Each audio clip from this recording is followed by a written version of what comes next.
నమస్తే, welcome to meta news. ఇక మ్యాటర్లోకి వచ్చేస్తే చట్టసభలో అడుగుపెట్టిన ముగ్గురు అన్నదమ్ములుగా మెగా బ్రదర్స్ అరుదైన రికార్డ్ని సాధించారు. తొలుత చిరంజీవి, ఆ తర్వాత పవన్ కళ్యాణ్, ఇప్పుడు నాగబాబు చట్టసభలకు అటెండ్ అయ్యారు. జనసేన రాష్ట్ర ప్రధాన కార్యదర్శి మెగా బ్రదర్ నాగబాబు ఎమ్మెల్సీగా రాష్ట్ర పెద్దల సభలో అడుగుపెట్టారు. మార్చి నెలలో జరిగిన ఎన్నికల్లో జనసేన కోటాలో గెలుపొందిన ఆయనకు ఇది తొలి శాసనసభ అనుభవం.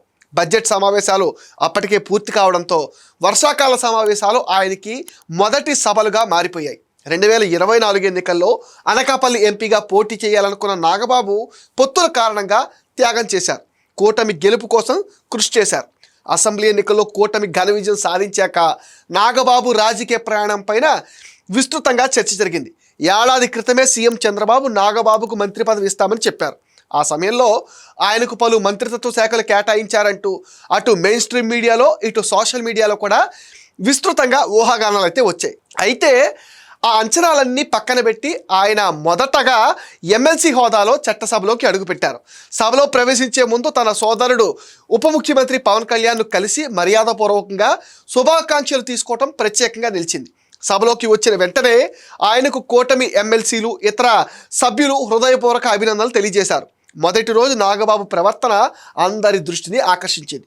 ఎవరెవరు ఏ అంశాలపైన మాట్లాడుతున్నారో వాటి వెనుక అర్థం ఏంటో చాలా శ్రద్ధగా గమనించినట్లుగా కనిపించారు.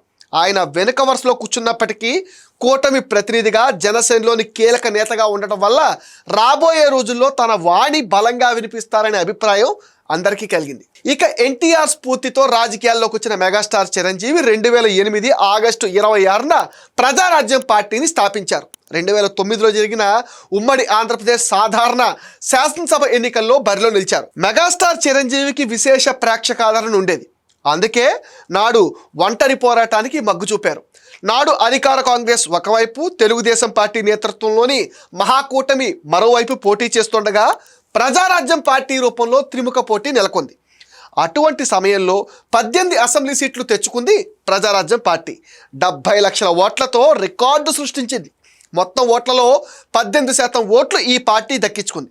చిరంజీవి తిరుపతి, పాలకొల్లు నియోజకవర్గాల నుండి పోటీ చేయగా ఒక్కచోట మాత్రమే గెలిచారు. తిరుపతి నుంచి ఎమ్మెల్యేగా ఎన్నికై తొలిసారి అసెంబ్లీలో అడుగుపెట్టారు. ఆ తర్వాత చోటు చేసుకున్న రాజకీయ పరిణామాల నేపథ్యంలో ప్రజారాజ్యం పార్టీని కాంగ్రెస్లో విలీనం చేశారు. కాంగ్రెస్ పార్టీ ద్వారా రాజ్యసభకు ఎన్నికై కేంద్ర మంత్రి కూడా అయిపోయారు. తొలుత ఎమ్మెల్యేగా అసెంబ్లీకి, ఆ తర్వాత ఎంపీగా పార్లమెంట్లో అడుగుపెట్టగలిగారు మెగాస్టార్ చిరంజీవి. ఆ తర్వాత రాజకీయాల నుంచి వైదొలిగి పూర్తిగా సినిమా రంగంపైనే ఫోకస్ పెట్టారు. ప్రజారాజ్యం పార్టీతో పవన్ కళ్యాణ్కు ప్రత్యేక అనుబంధమే ఉంది. ఆ యువ పార్టీ విభాగానికి అధ్యక్షుడిగా పవన్ కళ్యాణ్ వ్యవహరించారు.